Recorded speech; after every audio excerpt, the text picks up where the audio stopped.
ستا ورغون تمو کړی بیا قیام دی ستا وهرې سیمې هرې برخې تمو پام دی بیل مکړې څومره ککرې درته له تنا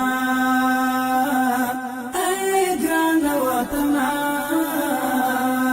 د ریاست الوزرا اقتصادي مرستیال محترم الحاج ملا عبدالغنی برادر اخوند ننګرهار ولایت سفر وکړ او هلته د یاد ولایت مسولینو په ملتیا د کانال اړوند له بیلابیلو پروژو څخه لیدنه وکړه. د زیتونو فابریکې، ترکاڼۍ فابریکې، خرما بڼ او یو شمېر نورې پروژې له نږدې وکتلې او مسؤلینو ته یې د چارو د لا ښه والي په موخه سپارښتنې وکړې. محترم الحاج ملا عبدالغنی برادر اخوند ننګرهار کانال ملي او حیاتي پروژه وبلله او د رامنځته شویو نوښتونو له امله یې د مسؤلینو له هڅو قدردانی وکړه.